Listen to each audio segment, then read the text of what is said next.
warmly welcome you, Amit Prabhu and Amma, to my class of chapter 12 today. This is the Bhagavad Gita for adults, and I'm recording the class. It is the 7 p.m. English. It comes from the ISKCON Mangalore temple. So let's pay our obeisances to these beautiful deities of Sri Radha Govinda temple in ISKCON Mangalore. Someday I hope I'll be able to go and personally see these beautiful deities. I've only seen them online. And continuing on our journey for the 12th day in understanding the Bhagavad Gita. Every day the decorations are very beautifully done, and Namnishta Prabhu is never satisfied. He keeps saying that not enough, we need to do it better. So he is never satisfied with the decorations that they do at the temple.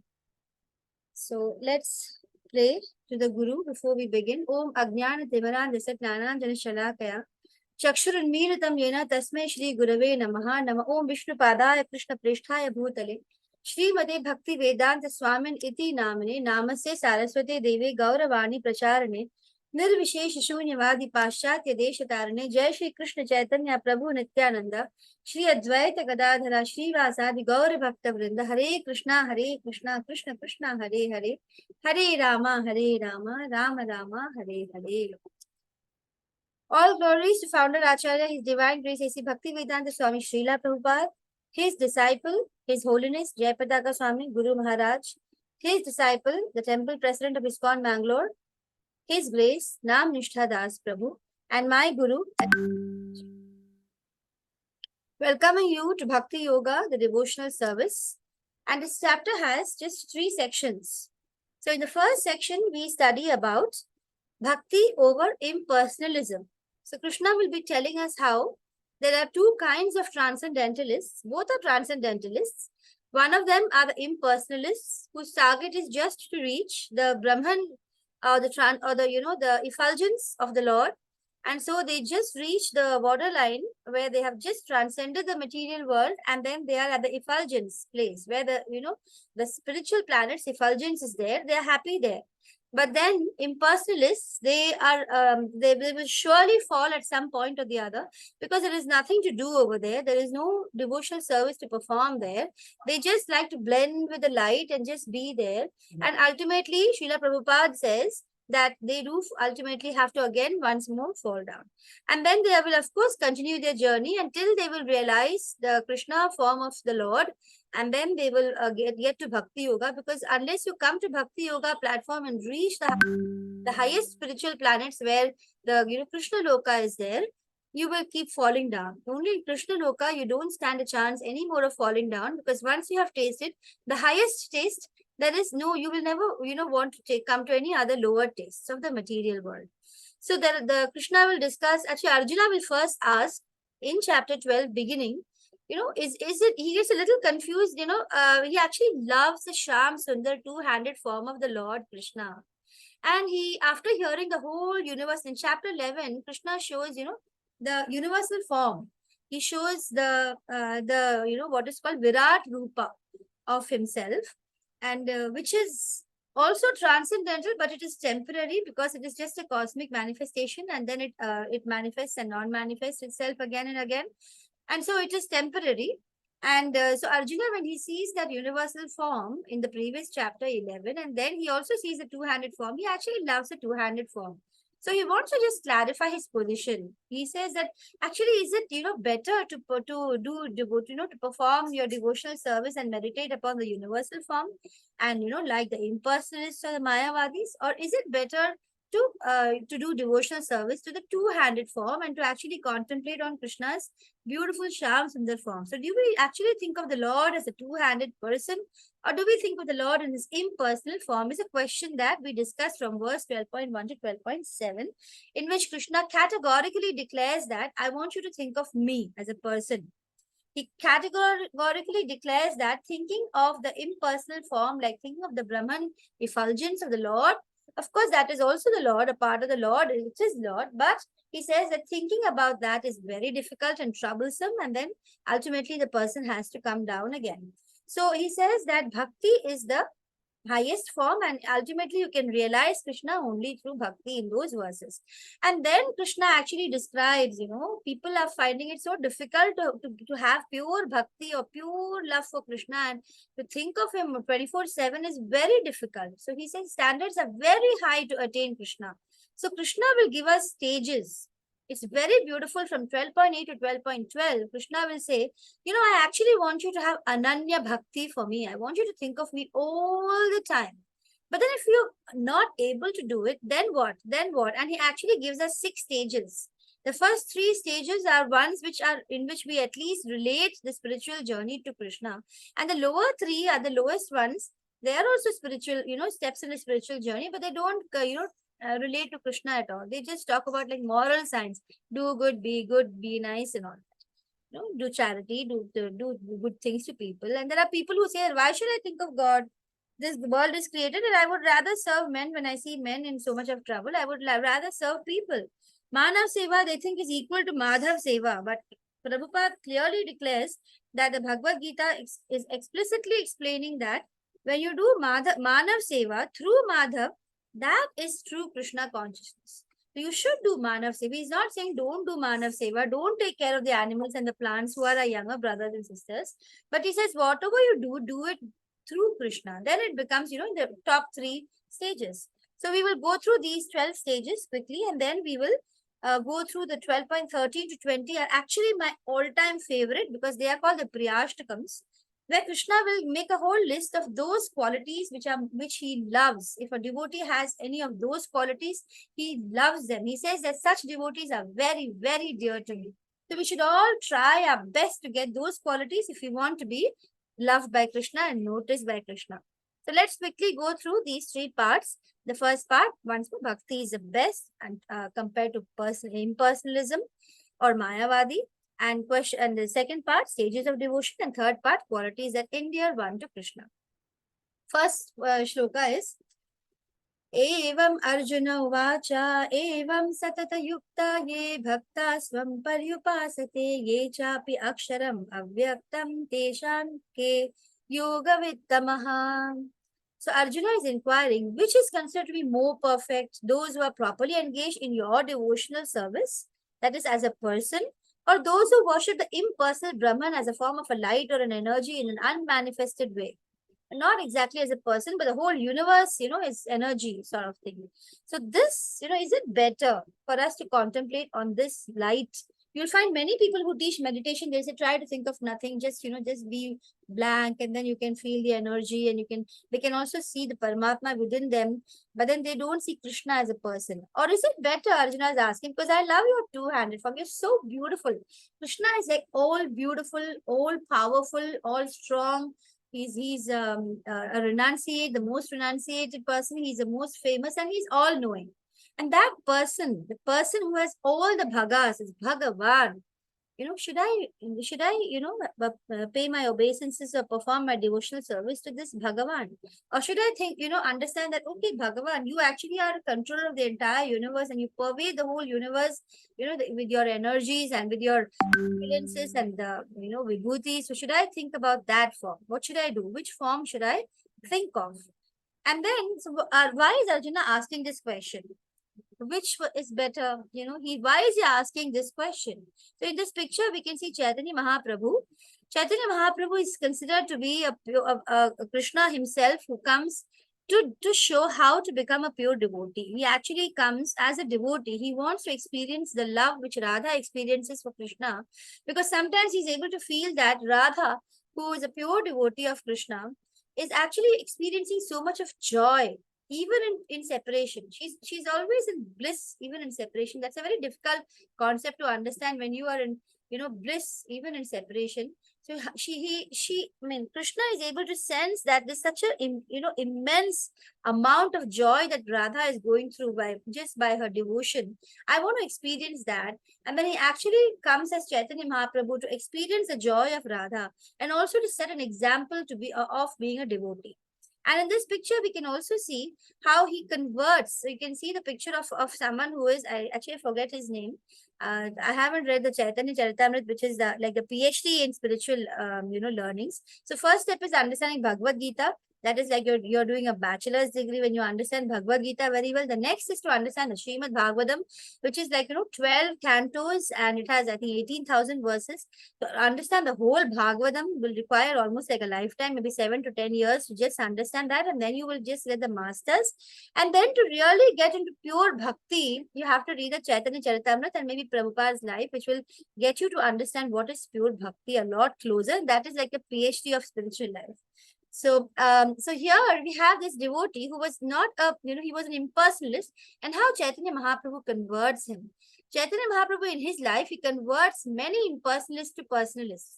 It is possible to convert impersonalists and non-believers and atheists into and make them devotees or make them personalists, because the personalists, the kind of joy they experience is the ultimate. There's no other greater joy. It's the highest taste of bliss in this universe and all the universes, because you actually transcend and you reach a spiritual world where there is eternal bliss.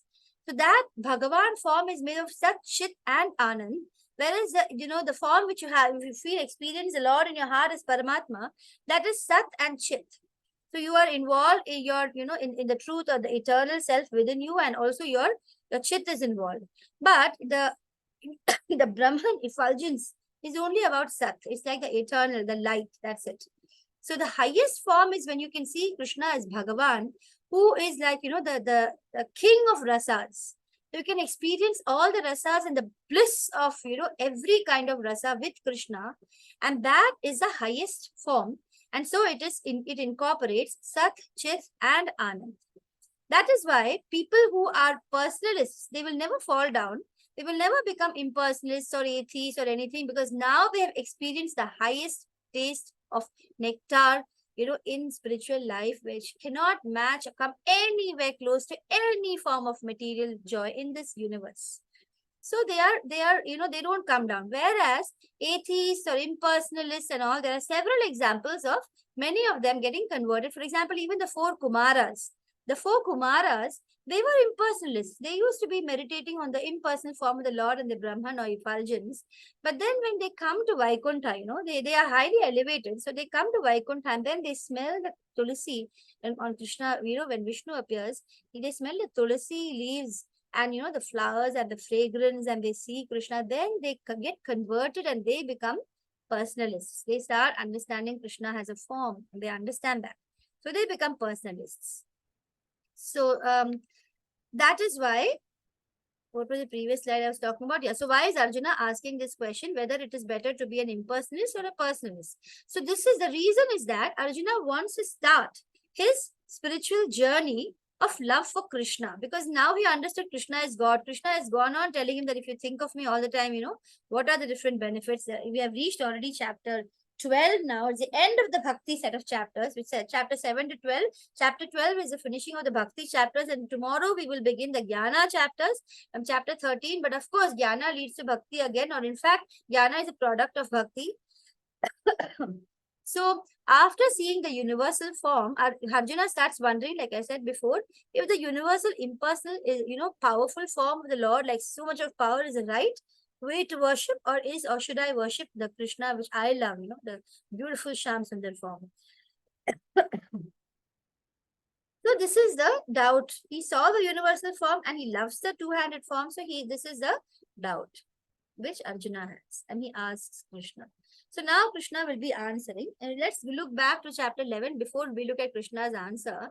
Where yesterday Arjuna said, my dear Arjuna, no, Krishna said, my dear Arjuna, only by undivided devotional service can I be understood, standing before you, and can thus be seen directly, and only in this way can you understand the mysteries. And then in 11.55, Krishna says, my dear Arjuna, if you are engaged in pure devotional service, free from contaminations you will become free from contaminations of all previous activities, mental speculation, who is friendly to every living entity, and you become friendly to every living entity, you will definitely come to me. So in this picture, we can see Ajamila. So here we can see Ajamila in the transformed form. Initially, Ajamila was a devotee, then he falls down, and then and then what happens? The Yamadutas come at the time of his death, And then Vishnu Dutas also arrive because he's calling out Narayana, Narayana. And then the Vishnu, because both are having a tiff, they both ultimately go, Yamdutas go back and complain to Yama, this is what happened. And then Yama says, never touch somebody who says, utters the name of the Lord. Don't do this. You can't touch them. And so, Ajamila gets a second chance, and then he becomes a pure devotee, and he actually offers obeisances and becomes a bhakt of high degree. And he repents for all the wrongdoings that he has done, and then ultimately he's able to, the Krishna Dutas come and they take him to Vaikuntha. So that is what happens to Ajamila. So this is the result of having devotional service. Let's look at a very cute little conversation, which will give us a picture of how we are in this material world. And, we are like encompassed in this jail of a material world. And here we have two little twins who are inside the womb and what kind of conversation they're having. So one is saying, I can't wait to be born and meet our mom. And the other twin says, oh, you superstitious blind believer, there is no birth. We live here in this dark world and then we die. Enjoy everything that is here. This is how we are in the material world. We think that somebody will say, you know what, there is a spiritual world where we can go. We are trapped in this material world actually. And then, the people who are materialists who can't even think, just because they can't see the spiritual world, they'll say, no, what nonsense. This material world is everything we have. There is no such thing as a spiritual world. There is no such thing as a father of the world as Krishna. All that is, you just have to be inside this only. All the time you be inside this womb. This is our world.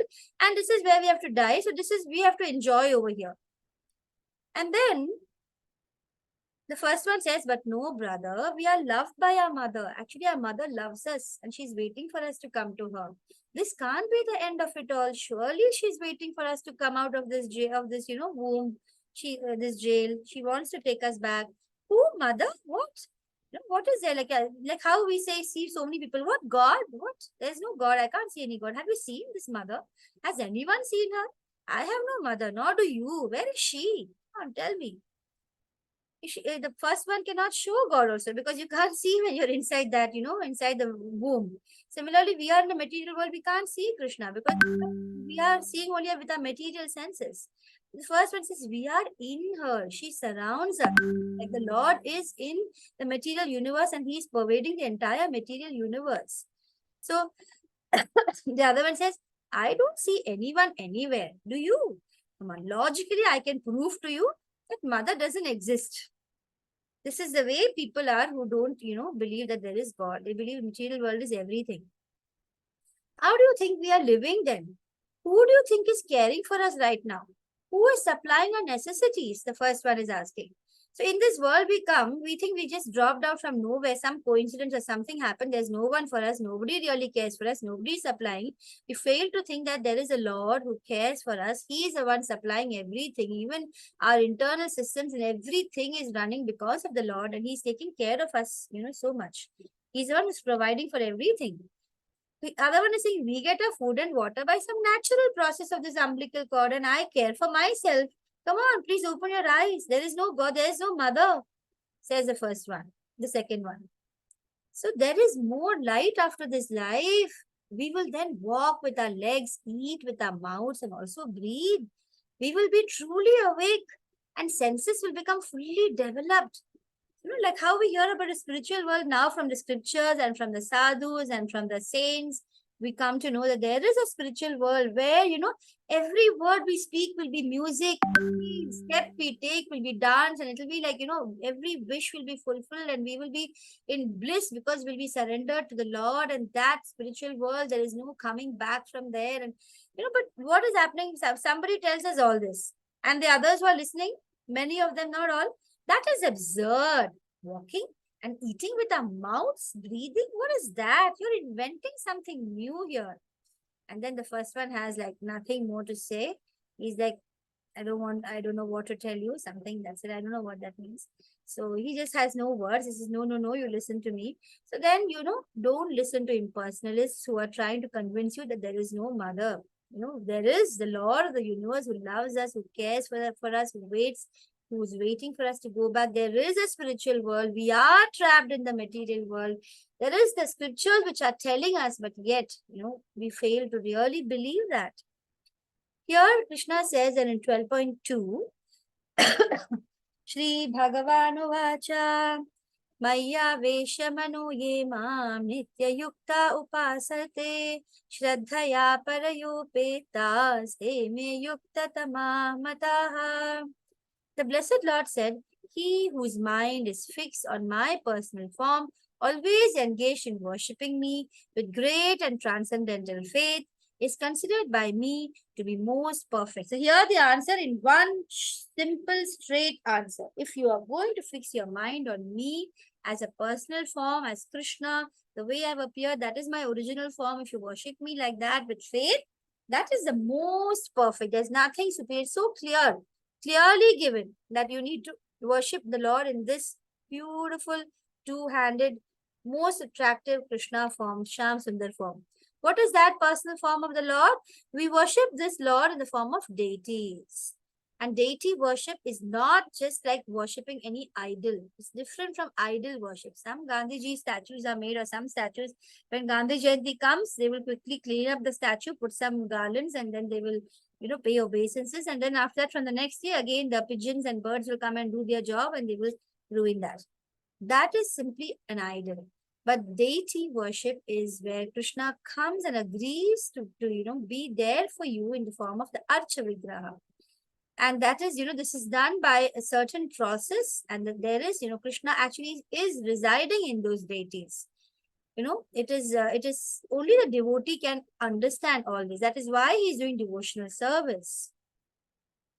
So the deities are Archa Avatar or Archa Vigrahas. After their installation, they're not just left like, they're never left like that. They are bathed, they are dressed, you worship them, you offer them patram pushpam phalam toyam, and you put prasada for them. Sometimes in homes one time, some houses 2 times, in the temples 3 to 6 times a day. And then idol worship is just any statue, not taken care of regularly. It's just an idol lying there.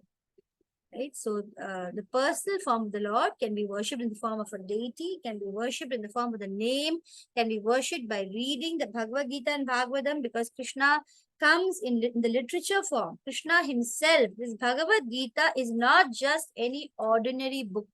This Bhagavad Gita is the Lord himself. The Bhagavad Gita is not an ordinary book. If those of you have not ordered this Bhagavad Gita as it is, I would really request you to order. And also the Lord's name, Krishna, and the Hare Krishna Mahamantra and Krishna is non-different. Like suppose you say mango. Mango is not coming into your mouth. But if you say Krishna, Krishna is there on your tongue. Because Krishna says in several scriptures that I have given all my potency to my name. So all the power is there in Krishna's name. You simply have to utter it. Some people will refuse to utter it. They will just refuse to utter it. There are actually several stories which are coming to my mind related to this, but I think we'll continue now.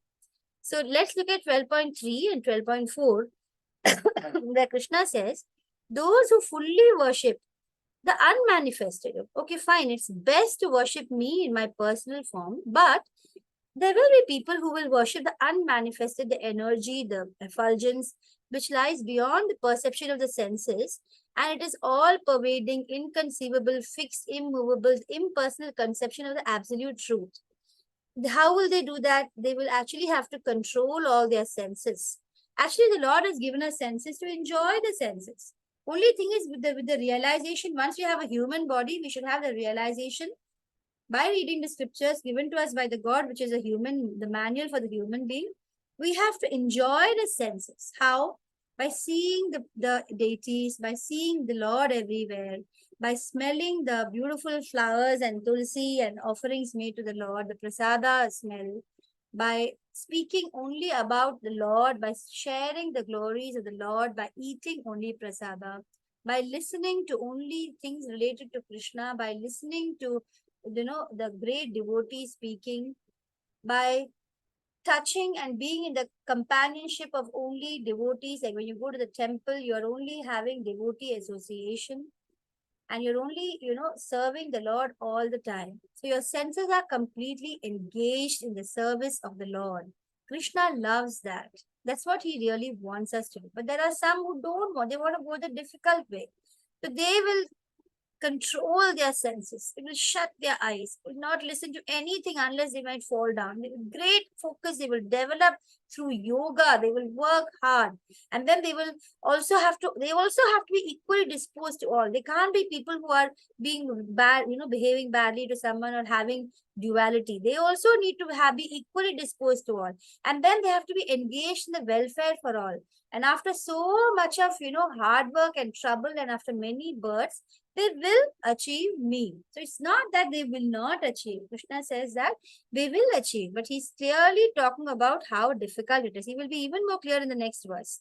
So actually, what we can see in this verse is those who worship unmanifested will also reach Krishna eventually, and they will surrender. The thing is that they will not get Krishna by doing all these things. They will have to ultimately start accepting, and they will realize Krishna.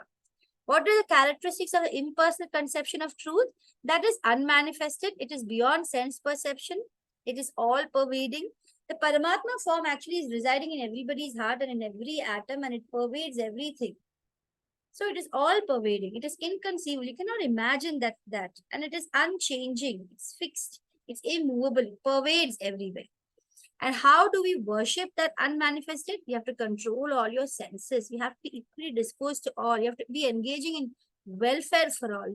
Difficult for a common man. Much penance is involved before ultimate, realization and full surrender to Krishna takes place. Person has to work very, very laboriously. So in 12.5, Krishna says, for those whose minds are thus in this way attached to the unmanifested impersonal form of the Lord, advancement is very troublesome. Kleshodhikaras tesha avyakta sakta chetasam. It's very difficult. Avyakta hi gatir dukkham dehavadbhir avapyate.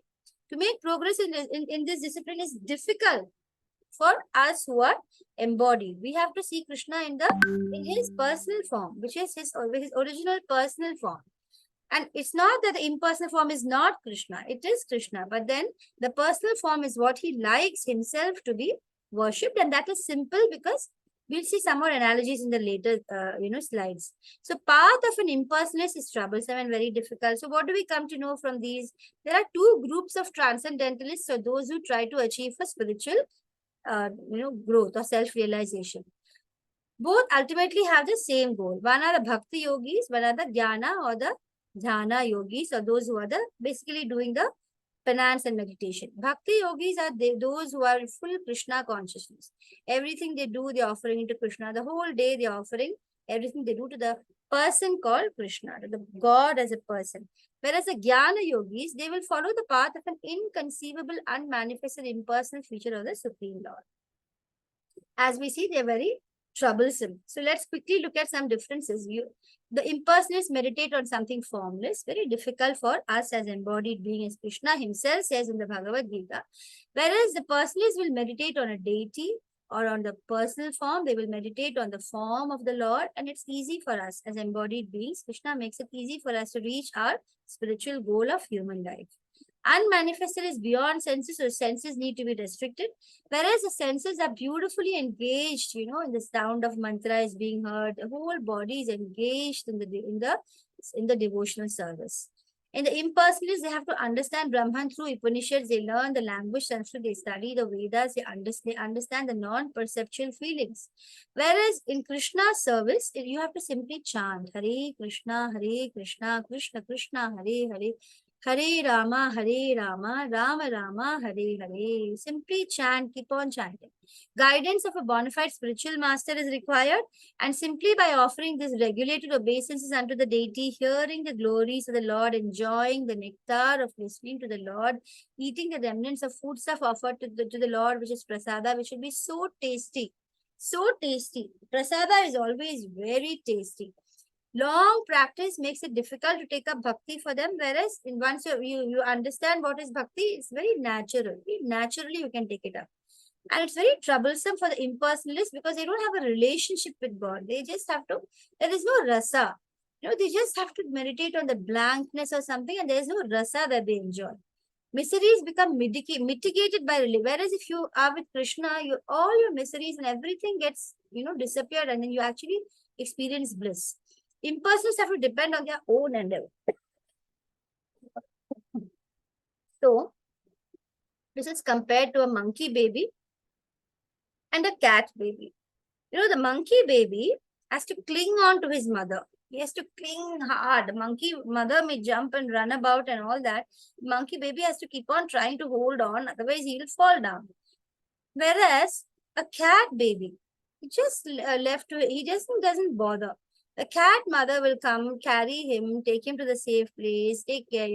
So the cat mother will pick him up and take care. So the devotees are like the kittens.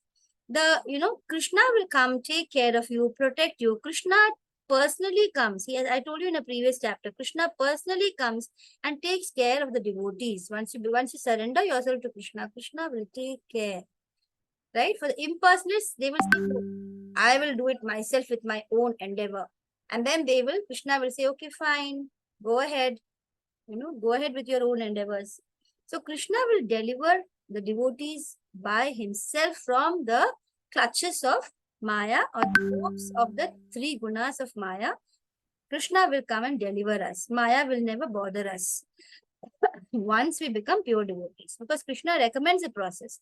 It is his personal paternal love that he has for us. Because of his, there's no reason, costless mercy. There's no reason for him to be merciful. He need not be.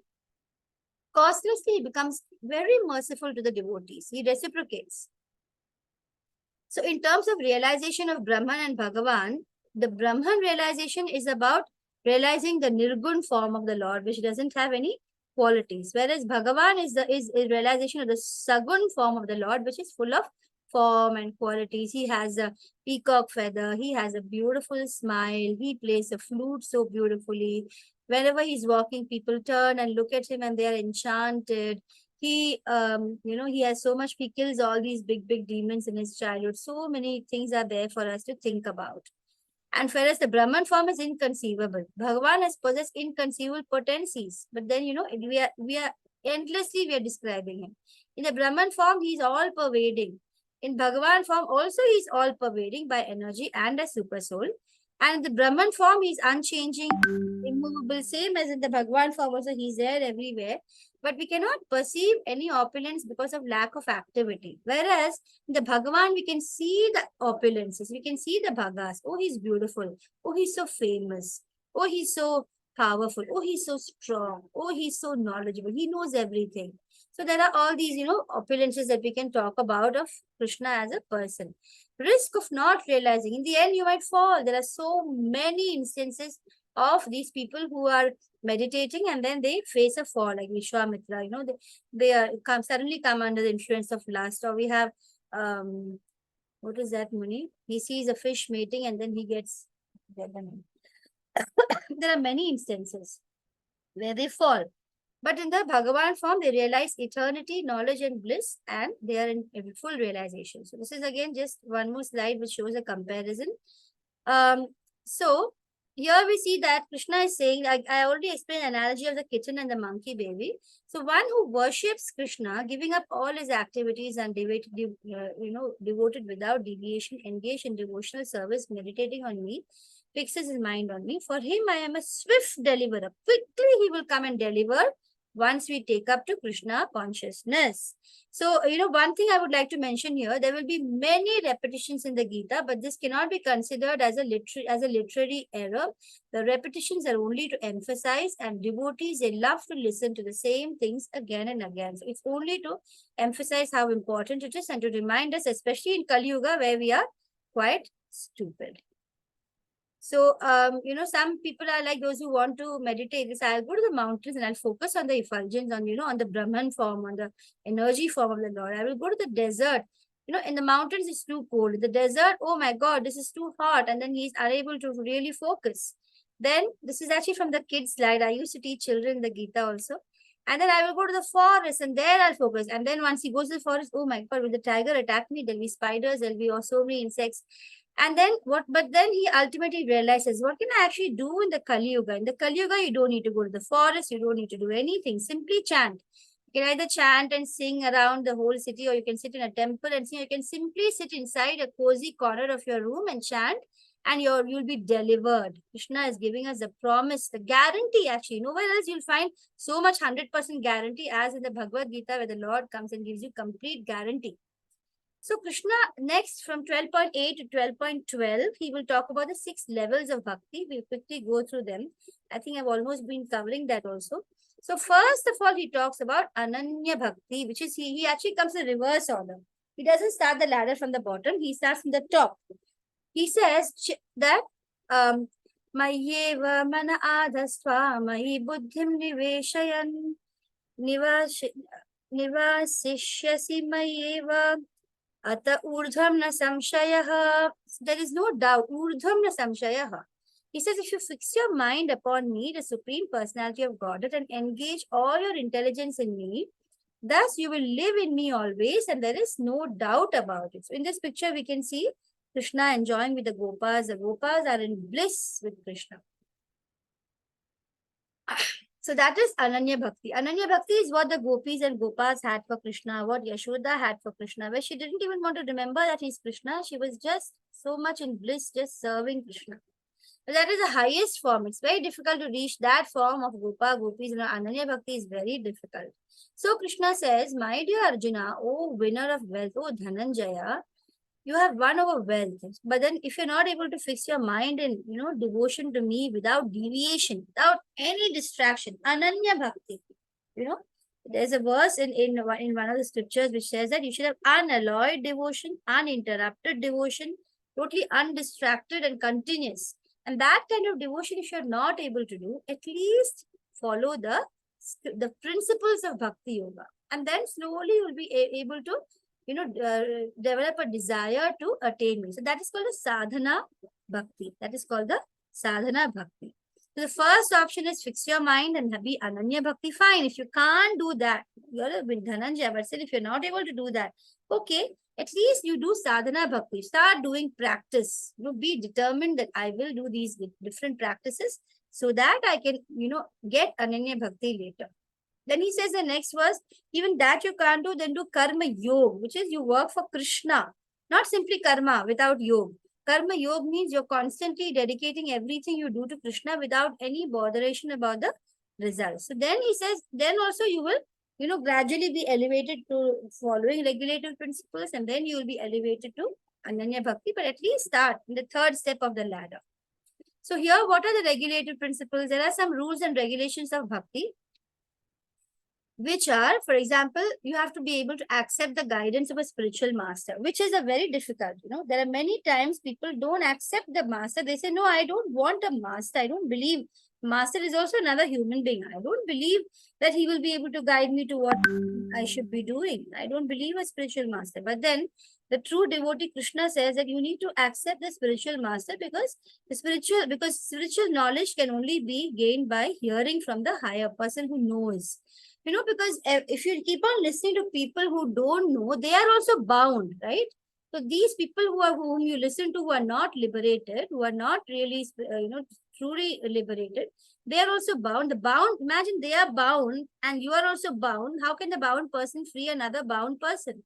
But then there are spiritual masters who will come to you as you get elevated in your spiritual life, who are unconditioned. They're no more bound. They will be able to free you and show you Krishna. A real guru is simply got one definition. He will have no desire for anything, no material desire. His only desire is to give you Krishna consciousness, because that is the only goal in life. A true guru is one who is able to show you Krishna. And that guidance is needed because by ourselves, we can't understand. I had the Gita, but I never understood that the real purpose is simply to understand that Krishna is the Lord and to serve the Lord. I didn't understand that. Till I came in contact with Namnishra Prabhu and with Aishwarya Mataji and started listening to their lectures. And then I also listened to so many of these different devotees who are highly elevated. And then by listening to the way they enjoy talking about Krishna itself, you get, like the magnet I had showed you earlier in one of the slides. Like that, we get purified slowly by the association. So you need to accept the guidance of a spiritual master who knows more than you. And then not knows, he knows the entire gist of the scriptures, which is nothing but Krishna is Lord. And then you will, you have to start rising early. You will, visit the temples. You will offer prayers. You will chant Hare Krishna. You will offer flowers to the deities. You will cook prasadam. You will honor the prasadam. You will love to hear Bhagavad Gita and Bhagavatam. So these are all the different rules and regulations which you will start following. And the results are surety of love of Godhead. You will definitely reach God. So now let's look at the remaining parts which do not connect actually to Krishna exactly. This is 12.10 is third one, is it? Yeah, third one. Third one is still connected to Krishna. So here he says, fine, if you're not able to do Bhakti Yoga, you can't do Ananya Bhakti, you can't follow the regulations also, that is, you can't even do Sadhana Bhakti also, then at least you do Karma Yoga where you keep offering something for Krishna. At least your time. Like now you are giving your time. You are doing bhakti by giving your time. Time is topmost. Just giving your time from other things which you might do in the material world, giving your time to listen about Krishna. That is topmost. The second is intelligence. You try to know, and then knowledge in service of the Lord. And the third is you use your words. You talk about Krishna. And the fourth is money. You earn something, you give something, back to Krishna. The best is that when you can use all these four, that is, pure form of karma yoga, where you can offer everything for the Lord. So here I just have, I've shared one link where, the Namnishta Prabhu, who is the temple president of ISKCON Mangaluru, he's building a beautiful temple. And, the funds come only from the devotees. That is why if any of you have felt in this class that you want to give back for the knowledge that you're receiving, you can always give back in terms of any little donation to the temple, which will also, you'll have the links in the class also. So these, that is considered to be the best charity, because when you give charity to anyone else, you don't know exactly how the money is used, but the temple will only use it for propagating Krishna consciousness, and that is the highest charity. When you talk about give others Krishna consciousness, that is, saving the soul, not just the material body. You save the soul and deliver the soul so that it can go back to Krishna in this birth, by the end of this birth. In fact, in the same body, you can achieve transcendental state. So in 9.27, Krishna says, that is, you're just going back and referring to the ninth chapter, where Krishna says that yat karoshi yad ashnasi yad juhoshi dadasi yat tapasyasi kaunteya tat purushva madarpanam. So he says that whatever you do with your eating, all that you offer, your giving, or your austerities, everything, do it as an offering unto me.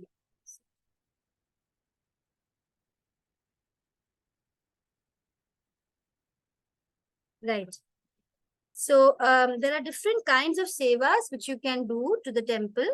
There are starting from 200, the Tulsi Har Seva, the Pushpa Alankara, the Rajabhoga Seva, Sarva Seva, and all these sevas are there. You can also become a life patron by paying some 36,000 or some, I don't remember the exact amount, something. If you pay, you get a life patronship card, and you can go to all these pilgrimage trips, and you have so many benefits. If you're interested, please explore the page of the ISKCON temples.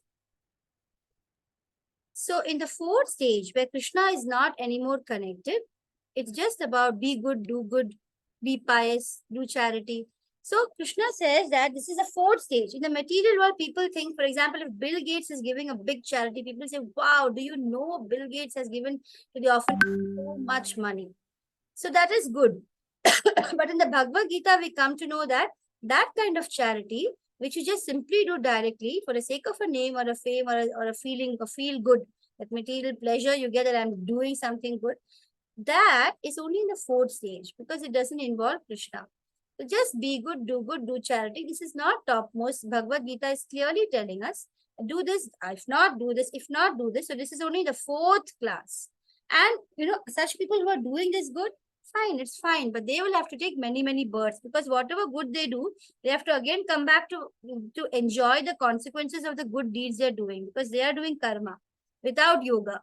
So they are being very nice, doing good things. They are again bound to the world. They have to come back to enjoy all their results. And in the process, everything that they think that they're doing good is not always good, Many times the charity that we do is actually not doing good. There are several things that we do which we think we are doing good, but it has some detrimental effects. And then, and anyway, if we do karma without associating with God, it will be binding. So you have to come back. Either you go to heavenly planets, enjoy, and then come back, or you go to the hellish planets and then come back. So you will be again. You have to do many, many, many births before you come to true Krishna consciousness, or even to the other yogas. The third and the second one. So the first three were connected to Krishna. Now these are not connected. So four stages, that of being pious, be good, do nice things, and manav seva. Then Krishna says, if however you're not even able to work in my consciousness, if you're not able to, then you give up all your results. At least think that, okay, I'm not interested in the results. Try to be self-situated. So this is sakama karma, where you're doing karma, but then you actually want some kind of results also. And you're actually attached to the fruits of whatever you're doing. Right? So that is sakam karma. And then this is where Krishna talks about Dhyana Yoga and Dhyana Yoga.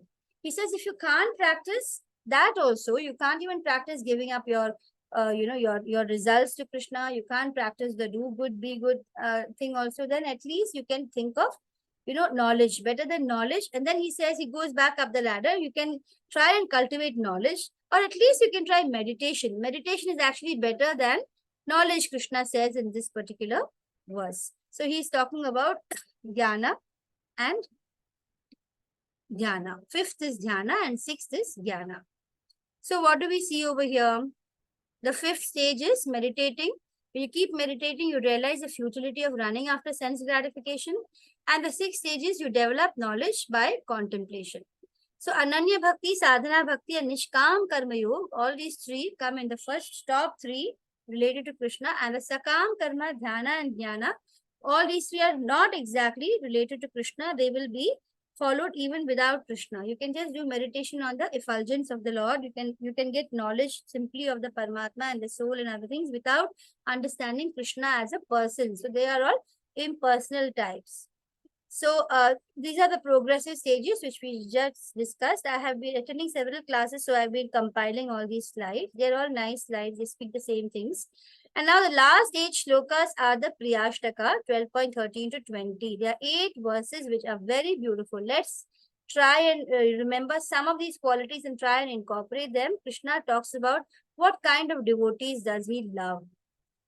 So, in this first one, Krishna says that one who is not envious. You don't envy anyone. And you're a kind friend to all living entities, not just human beings. To all living entities, you're a friend who does not think himself a proprietor. Oh, this is mine, that is mine. There's no sense. In your heart of heart that actually everything belongs only to Krishna. I'm just a person taking care temporarily. And he's free from false ego, doesn't think of his body as himself. He is very clear that he is a soul and equal both in happiness and distress. He doesn't feel affected by any dualities. And such a person is always satisfied. He's engaged in devotional service with determination. So what is, there is a, Dhanmishra Prabhu says that what is intelligence? Intelligence is determination. So if you have determination, that is intelligence. Mind and intelligence are very different in the scriptures. In the material world, they confuse everything is brain for them, but that's not what it really is, and the scriptures clearly explain. And Krishna says, one who is engaged in devotional service with determination, such a person is very dear to me. So he says, always satisfied. What are the 3 things we must always be satisfied with? The scriptures tell us that we should be satisfied with our spouse, whatever it is, whoever it is, we should be satisfied. Unless, of course, there's torture, you must do whatever respective steps. But otherwise, you should be satisfied. If you will never be satisfied if you keep finding fault. You should be satisfied with the spouse you have got based on your own karma and based on your own whatever. So you should be satisfied with wealth. You will get exactly as much as you deserve, as much as you you require. Krishna will provide you actually once you become a devotee anyway. Food. Don't keep on being fussy about food. Be happy with the food you receive. Be grateful. What are the three things that we must not be satisfied with? You should never be satisfied with the amount of chanting. You should always feel, oh God, I wish I could chant more. I wish I could think of God more. I wish I could read more shastras. I wish I could do more devotional service determination. I wish I could get up a little more early and chant a 1 or 2 rounds more. You should never be satisfied with these three things in your spiritual journey.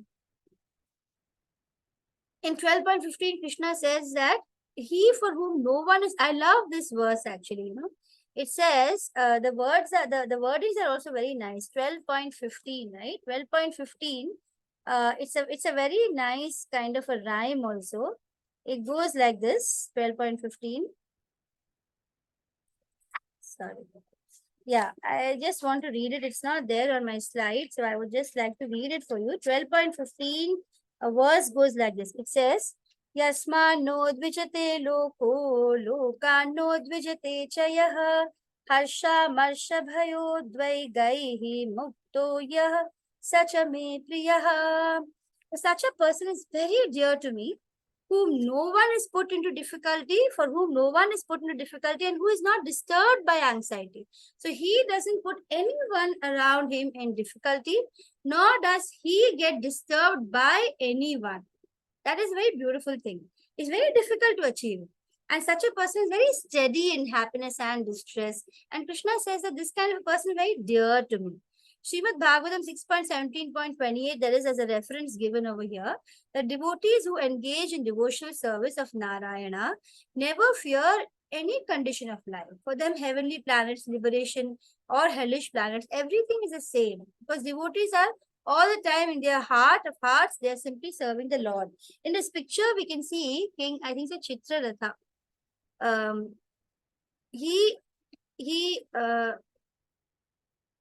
so he was, just passing by in an aeroplane, and he sees Shiva and Parvati. Shiva is giving some important discourse from the Bhagavatam or some discussing the Lord, and Parvati is on his lap. She's also listening. The others who are watching, they're not finding it, because Shiva is a high Vaishnava. He's the highest Vaishnava. He's the first Vaishnava among Vaishnavas. So nobody is bothered. But this king, he laughs at Parvati, saying that how come at Shiva, how can you keep your wife on your lap when you're doing a spiritual discourse? And then Parvati gets very angry and curses him that you have to become an asura. And then he becomes Vritrasura. So, but then the best part is he just accepted very, very, he was not even affected at all. So Shiva later, tells his wife Parvati that you are very beautiful, but the devotees are much more beautiful. They are extremely beautiful, because it's just not affected by anything. So pure. You just accept everything as, this is what Krishna has kept for me. You accept everything as what, Krishna has given, as Krishna's prasada. So devotee who is not dependent on, let's look at some more of the qualities, who is not dependent on the ordinary course of activities. He doesn't depend on anything which is normally happening. He just depends on Krishna. And he is pure, expert, without any care. He is free from all pains, who does not strive for some result. Such a devotee is very, very dear to Krishna. I think this is Kapila Muni. So next he says, Krishna says that one who neither grasps pleasure or grief, who neither laments nor desires, and who renounces both auspicious and inauspicious. It's very, very difficult. We keep wanting the auspicious things and we get afraid of getting inauspicious things, but a devotee is not bothered by anything. So here we have this picture of Prahlad. Such a lot of terrible kind of circumstances he had to face, with his own father trying to kill him just because he kept saying that the Lord is Vishnu. So Prahlad is one example who doesn't get affected by auspicious or inauspicious. He's all the time in meditation. Also, we have here the picture of Ambarish. So Ambarish Maharaj, the king Ambarish, he was also a great devotee of the Lord, and he used to follow Ekadashi very well. He's the one who does all the Navavidha Bhakti, and Durvasa actually comes kind of to test him. And then when Ambarish, just to break his fast at the right time, when Durvasa had gone to take a bath, purposefully coming a little late, Ambarish Maharaj just takes a small sip of water so that his fast is correctly, done. And Durvasa Muni, of course, he comes, and he gets very angry he pulls out a hair or something and he creates one demon, and the demon starts running after him. And finally, only, only no, the demon is attacking Ambarish, and then I think the Sudarshan Chakra starts following him. It destroys the demon and starts following, and then ultimately Durvasa Muni had to come back to Ambarish Maharaj only. That is like, the devotee the devotee is actually very powerful. So these are examples of how, like, in this picture, we can see Ambarish Maharaj is least, you can see all the other people around, they're so scared to see the demon, but he is least perturbed. They are least perturbed. So this is just basically an example of how the devotees are least perturbed by any situation in life, auspicious or inauspicious. They are, pure devotees. They are forever in Krishna consciousness. They're conscious of Krishna all the time. So these stories teach us a quality of forbearance. So we have this beautiful shloka from Srimad Bhagavatam 1.18.48. Tiraskrita vipralabdhaha shabdaha kshiptaha tapi Nasya tat pratikurvanti tad bhakta prabhavopihi. Devotees are so forbearing that whether they're defamed, cheated, cursed, disturbed, neglected, or even killed, they will never be inclined to avenge themselves unless they come to know that the Lord wants them to do it. So whatever they do it for the service of the Lord. And when, like, Arjuna comes to know that the Lord wants me to fight this war and kill these people, and he wants me to be an instrument, he goes ahead and he does it. He only does what the Lord wants, and otherwise they will bear anything. That is how a devotee is there, the height of forbearance. He who follows imperishable path of devotional service and completely engages himself with faith, making me a supreme goal, is very, very dear to me. So this is this is Vilva Mangala Thakur, and Vilva Mangala is actually from Kerala. His story is such that he was so attached to a prostitute, and he, once it was his father had died or something, and there was a funeral, and then even on that night he wanted to meet this prostitute, and he overcomes all the dangers. He crosses a river and he actually uses a dead body and thinking that, thinking that it's a wooden plank. And then when he reaches there, he climbs. It's raining very heavily, and then he's holding on to a rope to reach her window, and it's actually a snake. And then when he relates to her, you know what, I've come to see you. Then she says, if only, a part of this you show towards Krishna, you'll be self-realized by now. And that really hits, because, you never know who is going to give you the guidance. This prostitute was actually like a devotee. She was able to guide him, and that struck him so badly that he goes off to Vrindavan. There also, he is attached. He gets attracted to one of the ladies who's going to the well or something, and then he follows her and he reaches. She's actually the wife of and very unashamedly, in those days it was a very, horrible thing to do, but he goes and he tells the Brahmana that, actually this girl he feels resembles this prostitute. So he says, can I just see your wife? And then when she appears, he feels, miserable about what he's doing. He asks her for her hairpin, the pin, and then he pokes his eyes and he becomes blind. He says, my eyes are my curse. So we should never even think about all this, because these are elevated devotees. Vilva Mangala is like one highly elevated devotee, and he pierces his own eyes and he says, now I will not see and get allured, by beauty of women. And then he sits down and he starts chanting. And he makes so many beautiful verses of devotional prayer to Krishna that Krishna himself comes and sits to listen to him. How beautiful is that? So these are the Navamita Bhakti which I keep repeating in several slides. Here I have picked up some of the famous devotees from the Ramayana. For Shravanam, the example is Lord Hanuman, and for Kirtanam, it is like, Lord Hanuman, wherever the Ramayana, wherever the, Rama is being spoken about, he will reach there. He loves to listen to the Lord. Kirtanam is like Love, Kush, Valmiki. They are forever singing the praises of Rama. Smaranam is Sita Devi. Pada Sevanam is Bharat. Archanam is Shabari, and Vandanam is Vibhishan, Dasyam is Lakshman, Atma Nivedam is Jatayu, who gives his life for Rama. So with this, we come to the end of today's beautiful chapter, and I'm grateful for Amit Prabhu, Divya Mataji, Ananya Mataji, and KV Prabhu and Amma for joining, because, on these days of festival and weekend, there are very few people. And it's nice if somebody is here to listen to me, as I love speaking about Bhagavad Gita. We've done with chapter 12. Vancha kalpa taru bhyascha kripa sindhu eva cha patitanam pavanebhyo vaishnavebhyo namo namaha. Hare Krishna.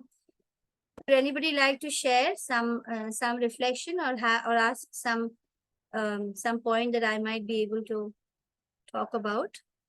Hare Krishna.